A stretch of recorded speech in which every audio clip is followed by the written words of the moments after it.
I have a host of questions for the panel.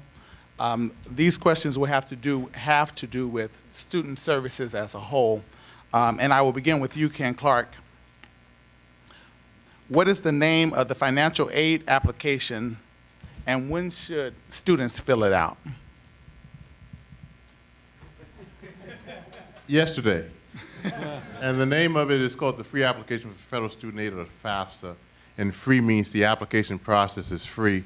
When I was going to college, we had to pay for that particular privilege to complete a financial aid application, which was kind of ironic because I didn't have any money. But the FAFSA is available every January 1st. I'll say that again. The FAFSA is available every January 1st. And once the student and the student's parents put the information into the FAFSA application, the next year and the next year and the next year will be very, very easy. And plus, we've done some things to streamline the form. Even if an individual or a family thinks they're not eligible for financial aid and they don't want to fill out the FAFSA, I encourage them to. We start to complete the process.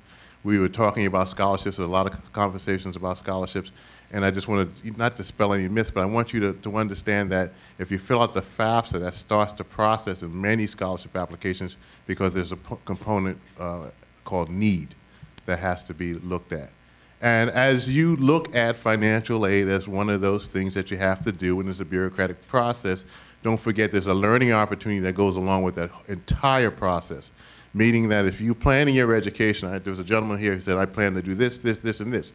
As you plan your education, you also want to plan how you're going to finance it.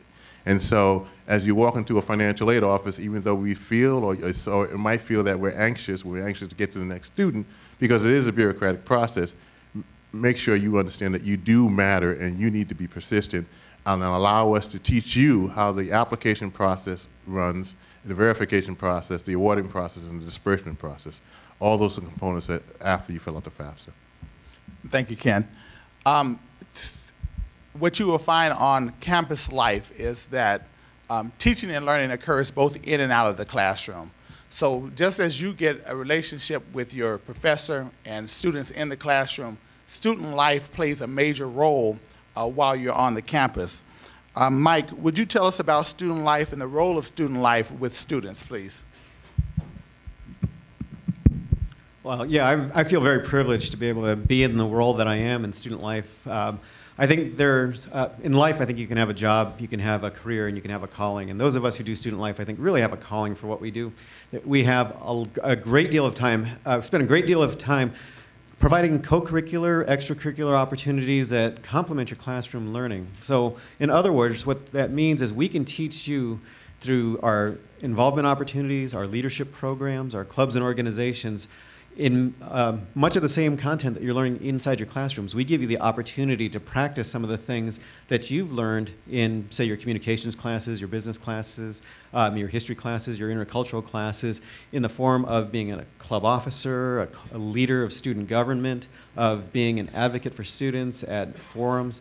We give students so many different ways to get involved, and one of the things about involvement is that we know that students who are involved in at least just one activity outside of their classes tend to have a more satisfactory student experience, tend to do better academically, and overall have a higher sense of satisfaction with college than students who are not involved.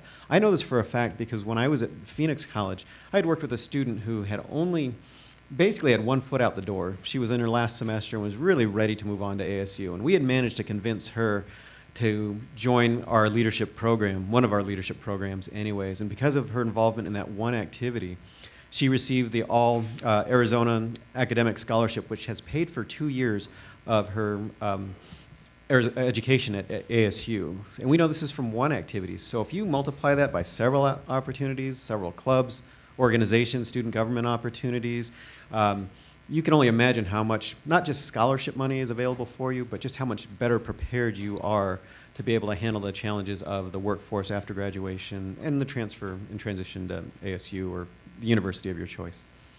Follow-up question, Mike. So how do you get involved in student life? Oh, gosh.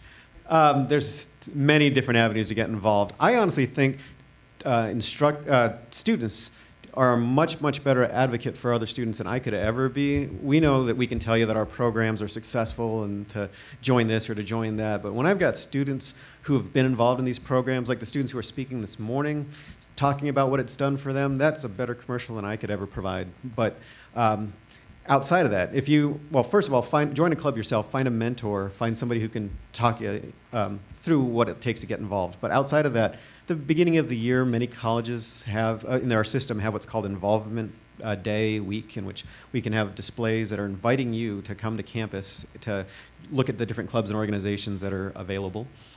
Most offices have a very visible student life area, so drop in. Any of the staff members would be more than happy to talk to you about the opportunities, and we'll take the time. I know that many times when you go through different student services, it might feel like you're given a form, told to stand in this line, told to stand in this line, go here. But there are student life staff members and students in those offices who are willing just to sit down with you and walk you through just about every opportunity that's available. And then lastly, there's always web communications as well. Many have a Facebook site. Look for your college, just student life office on Facebook. Many have blogs or podcasts or other, in some cases, YouTube sites as well. But those are some good ways to just see what's going on your campus. Okay, thank you.